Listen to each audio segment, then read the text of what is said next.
అందరికీ నమస్కారం అండి. ఈ రోజు వీడియోలో 2025వ సంవత్సరంలో మొట్టమొదటి సూర్యగ్రహణం ఎప్పుడు వచ్చింది, తేదీ, పట్టు వెడుపు సమయాలు, అలానే ఈ గ్రహణం ఏ దేశాలలో కనిపిస్తుంది, ముఖ్యంగా మన భారతదేశంలో కనిపిస్తుందా లేదా, గ్రహణ నియమాలు పాటించాలా లేదా, ముఖ్యంగా గర్భిణీ స్త్రీలు నియమాల గురించి ఈ వీడియోలో క్లియర్ ఇన్ఫర్మేషన్ అనేది నేను ఇస్తున్నానండి. వీడియోని మాత్రం స్కిప్ చేయకుండా చూడండి. మనకి 2025వ సంవత్సరంలో మొత్తం 4 గ్రహణాలు అయితే రానున్నాయండి. 2 సూర్యగ్రహణాలు, 2 చంద్రగ్రహణాలు. ఇప్పుడు వీడియోలో చెప్పుకోబోయే గ్రహణం మనకి మొట్టమొదటి సూర్యగ్రహణం అండి. 2025వ సంవత్సరంలో మొట్టమొదటి సూర్యగ్రహణం మనకి మార్చి 29వ తేదీన అయితే మనకి రానుందండి. ఎప్పుడూ కూడా మీరందరూ గుర్తుపెట్టుకోవాల్సిన విషయం ఏంటంటే, గ్రహణాలు అనేటివి మనకి ఎప్పుడూ వెంటనే వస్తాయండి. అంటే మనకి చంద్రగ్రహణం వచ్చింది అనుకోండి, వెంటనే సూర్యగ్రహణం వస్తుంది. అలాగా మనకి వెంటనే మనకి ఒక 15 రోజుల వ్యవధిలోనే మనకి గ్రహణాలు అనేటివి వస్తాయండి. ఈ మార్చి నెలలో మార్చి 14వ తేదీన మనకి చంద్రగ్రహణం అనేది మనకి సంపూర్ణంగా రాబోతుందండి. ఈ గ్రహణం గురించి పూర్తి ఇన్ఫర్మేషన్ మొత్తం కూడా నేను ఆల్రెడీ మన ఛానల్లో పెట్టాను. మీకు ఎవరికైనా ఇంట్రెస్ట్ ఉంటే నేను మీకు డిస్ప్లేలో మీకు థంబ్నెయిల్ అనేది, అలానే ఐకార్డ్స్ లో వీడియో లింక్, డిస్క్రిప్షన్ లో వీడియో లింక్ ఇస్తానండి. మొత్తం 2025వ సంవత్సరంలో ఎన్ని గ్రహణాల గురించి రానున్నాయి, వాటి గురించి ఇన్ఫర్మేషన్, అలానే చంద్రగ్రహణం గురించి పూర్తి ఇన్ఫర్మేషన్ రెండు కూడా నేను వీడియోస్ ఆల్రెడీ అప్లోడ్ చేస్తున్నాను. ఇంట్రెస్ట్ ఉంటే తప్పకుండా చూడండి. ఇప్పుడైతే ఈ గ్రహణం గురించి ముందుగా తెలుసుకుందామండి. అయితే సైంటిఫిక్ రీజన్ ప్రకారం అసలు ఎందుకు వస్తుందండి సూర్యగ్రహణం అంటే, భూమికి సూర్యునికి మధ్య చంద్రుడు అడ్డు వచ్చినప్పుడు సూర్యకాంతి భూమిని అయితే చేరదండి. దీనిని సూర్యగ్రహణం అనే పేరుతో అయితే మనం పిలుస్తాము. అప్పుడు మనకి సూర్యుడు అనేది మనకి భూమి మీద ఉన్న వాళ్ళకి కనిపించడండి. కాబట్టి ఇప్పుడైతే మనకి రెండవ గ్రహణం ఏంటంటే, సూర్యగ్రహణం అనేది మనకి మార్చి 29వ తేదీన అయితే మనకి వస్తుందండి. ఈ గ్రహణం పేరు వచ్చేసి పాక్షిక సూర్యగ్రహణం అండి. ఈ పాక్షిక సూర్యగ్రహణాన్ని మనము పంచాంగం ప్రకారం రాహుగ్రస్త పాక్షిక సూర్యగ్రహణం అనే పేరుతో అయితే పిలుస్తాము.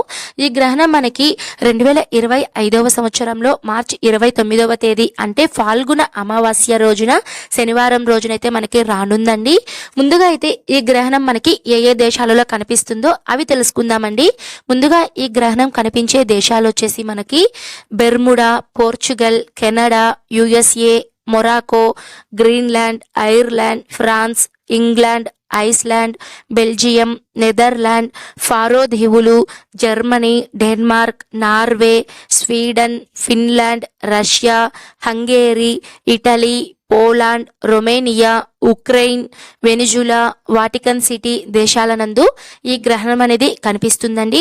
ఈ గ్రహణం కూడా మన భారతదేశంలో అయితే కనిపించదండి. కాబట్టి భారతదేశంలో ఉండేటువంటి ప్రజలు ఎవ్వరు కూడా నియమాలు పాటించాల్సిన అవసరం అయితే లేదండి. మీరు ఒకవేళ ఎవరైనా సరే ఈ గ్రహణం కనిపించే దేశాలలో మన ఇండియన్స్ అక్కడ కనుక ఉంటే తప్పకుండా మీరు గ్రహణ నియమాలు అనేవి పాటిస్తే మీకు, మీ పుట్టబోయే బిడ్డకు మంచిదండి. మరి రానున్నటువంటి వీడియోస్ లో మనకి ఈ సూర్యగ్రహణం రోజున గర్భిణీ స్త్రీలు ఎటువంటి నియమాలు పాటించాలి, గ్రహణ సూతకాల నియమాలు, ఇవన్నీ కూడా నేను మీకు రానున్నటువంటి వీడియోస్ లో నేను తెలియజేస్తానండి. తప్పకుండా మన ఛానల్ ని ఇదండి. సూర్యగ్రహణం మనకి ఏ దేశాలలో కనిపిస్తుందో తెలియజేశాను కదండి. మన భారతదేశంలో కనిపించదు కాబట్టి మీకు పట్టు విడుపు సమయాలు అయితే మీకు అంత అవసరం అయితే లేదండి.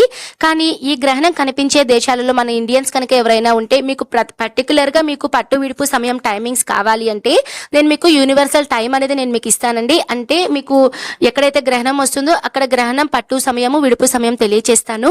పాక్షిక గ్రహణం అనేది మనకి ప్రారంభమయ్యేది మార్చి 29వ తేదీన ఉదయం 8:50 గ్రహణం అనేది ప్రారంభమవుతుందండి.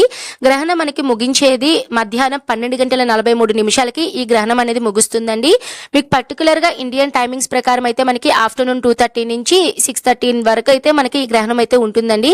కానీ మీకు అస్సలు ఈ టైం అయితే అవసరం లేదండి. ఇండియాలో ఉండేటువంటి ప్రజలు ఈ ఒక్క క్లిప్ మాత్రం మీరు స్కిప్ చేసేసి తర్వాత మీరైతే వీడియోని అయితే కంటిన్యూగా చూడండి. ఎందుకంటే మీకు అసలు పర్టికులర్ గా టైమింగ్ అనేది అవసరం లేదండి. మనకి గ్రహణమే లేనప్పుడు పట్టు సమయం వాటితో మనకైతే అవసరం ఉండదు. కానీ ఈ వీడియో అనేది ఇండియాలో ఉన్న వాళ్ళకి ఒక్కటే కాదు కదా అండి, ప్రతి ఒక్కరికి ఈ వీడియో అనేది అందాలి. కాబట్టి ఆ దేశాల్లో మన ఇండియన్స్ కనుక ఎవరైనా అక్కడికి వెళ్ళి మనకి స్టే చేస్తూ ఉంటే వాళ్ళకు ఉపయోగపడుతుంది అనే ఉద్దేశంతో 2025వ సంవత్సరంలో మనకి మార్చి 30వ తేదీన ఉగాది పండుగ అయితే రానుంది. ఉగాది ముందు రోజు వచ్చేటువంటి అమావాస్య అంటే 29వ తేదీన శనివారం రోజున కొత్త అమావాస్య అనేది మనకు రానుందండి. ఈ అమావాస్య చాలా శక్తివంతమైనదండి. ఈ రోజు ఎలానో మనకు భారతదేశంలో గ్రహణం లేదు కాబట్టి కొంతమంది ఇల్లును క్లీన్ చేసుకునే వాళ్ళు అమావాస్య రోజున క్లీన్ చేసుకుంటూ ఉంటారండి. లేదు అంటే ముందు రోజైనా సరే మీరు క్లీన్ చేసుకోవచ్చు. గ్రహణ నియమాలు ఎటువంటి ఏవి పాటించాల్సిన అవసరం అయితే లేదండి. ముఖ్యంగా గర్భిణీ స్త్రీలు కూడా ఎటువంటి నియమాలు అయితే పాటించాల్సిన అవసరం లేదండి. లేదు ఒకవేళ మీకు ఏదైనా అన్ఈజీగా ఉండి పాటించాలి అని అనుకుంటే నేను మీకు తర్వాత వీడియోలో కొన్ని ప్రికాషన్స్ అనేటివి గర్భిణీ స్త్రీలు ఎలాంటివి పాటించాలి వాటి గురించి నేను మీకు తర్వాత వీడియోలో అందిస్తానండి. ఇదండి ఈ వీడియోలో క్లియర్గా మనకి 2025వ సంవత్సరంలో మొట్టమొదటి సూర్యగ్రహణం ఎప్పుడు వచ్చింది, తేదీ, అలానే పట్టు విడుపు సమయాలు, గ్రహణం కనిపించే దేశాలు అన్నీ కూడా క్లియర్గా నేను ఈ వీడియోలో అయితే అందించాను. మీకు కనుక ఈ వీడియో నచ్చితే తప్పకుండా లైక్ చేయండి, మరో నలుగురికి షేర్ చేయండి, తప్పకుండా మన ఛానల్ని సబ్స్క్రైబ్ చేసుకోండి. Thank you for watching. Survey జన సుఖినో భవంతు. స్వస్తి.